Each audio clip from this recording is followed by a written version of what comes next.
Hi friends, మనం ఈరోజు పెసరలతో లడ్డు తయారు చేద్దాము. పెసర లడ్డు అంటే సమ్మర్లో చాలా చలువ చేస్తుంది. మనం ఇప్పుడు ఒక గ్లాసు పెసలు తీసుకుంటే మరొక గ్లాసు చక్కెర తీసుకోవాలి. పెసల్ని బాగా వేయించుకోవాలి. మనము మంచి కలర్ రావాలండి. పెసలు మంచి కలర్ వస్తే టేస్ట్ చాలా బాగుంటుంది. మనం ఎన్ని పెసలు తీసుకుంటే అంత చక్కెర తీసుకోవాలి. నేను కొంచెం క్వాంటిటీ ఎక్కువనే తీసుకుంటున్నాను. ఇదిగోండి, ఇలాగా మంచి కలర్ రావాలి. ఈ పెసలు బాగా కలర్ వచ్చిన తర్వాత మనం స్టవ్ ఆపేసి తర్వాత చల్లారి పెట్టుకోవాలి. చూసారా, మంచి కలర్ వచ్చాయి. మనము అంత డౌట్ ఉంటే కొంచెము నోట్లో వేసుకొని చూస్తే పచ్చి వాసన పోయిందా లేదా మనకు అర్థమవుతుంది. తర్వాత ఈ రెండింటిని కలిపి మిక్సీకి వేసుకోవచ్చు, లేదు ఏది సపరేట్ వేసుకోవచ్చు మిక్సీకి, మన ఇష్టం అది.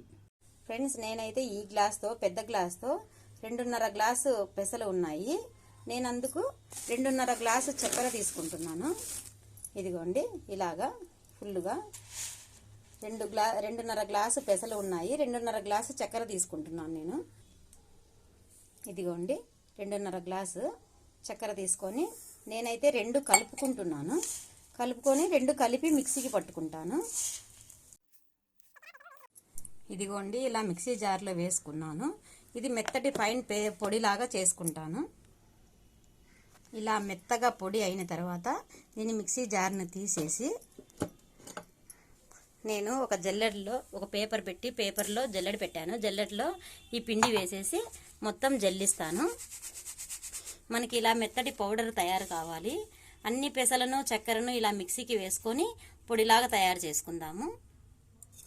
ఇలా ఒక చిన్న బాండి తీసుకొని అందులో మనకు సరిపడిన నెయ్యి వేసుకోవాలండి. మొత్తం మనం లడ్లు మొత్తము నెయ్యితోనే కలుపుకుంటాము, అందుకని కొంచెం నెయ్యి క్వాంటిటీ ఎక్కువనే పడుతుంది.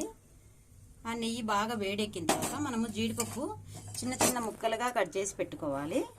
ఈ జీడిపప్పును మొత్తము అందులో ఫ్రై చేసుకోవాలి. ఇలా వేపుకున్న జీడిపప్పును మొత్తంని నెయ్యితో సహా ఈ పెసరపిండిలో వేసి మనము కలుపుకోవాలి. ఇది చాలా వేడిగా ఉంది కదా, మనం అందుకే స్పూన్తో కలుపుతున్నాము. నెయ్యిని, జీడిపప్పును మొత్తాన్ని ఇందులో వేసేయాలి. వేసేసి మనము గరిటెతోటి చిన్నగా కలుపుకోవాలి. నెయ్యి మీద పడకుండా చిన్నగా కలుపుకోవాలా. కొంచెం చల్లారిన తర్వాత మనము లడ్లు చుట్టుకోవటమే. దీనిని అంతా ఇలా మిక్స్ చేసుకున్న తర్వాత ఒకసారి చేయి పెట్టి బాగా కలుపుకోవాలండి. బాగా కలుపుకున్న తర్వాత ఏదన్నా నెయ్యి కొంచెం తక్కువ అయితే అనిపిస్తే మనకి కొంచెం నెయ్యి వేడి చేసుకొని ఇందులో కలుపుకోవాలి. ఇంకా మనకు లడ్లు చుట్టుకోవడానికి వస్తాయి అనిపిస్తే లడ్లు చుట్టుకోవటమే అండి. మనకు పెసర లడ్డు రెడీ అయిపోయినట్లే. టేస్ట్ చూసి ఎలా ఉందో కామెంట్ చేయండి. ఈ ఎండల కాలంలో చాలా చలువ చేస్తుందండి. ఇది ఖచ్చితంగా చేసుకొని మీ కామెంట్ని మాకు తెలియచేయండి.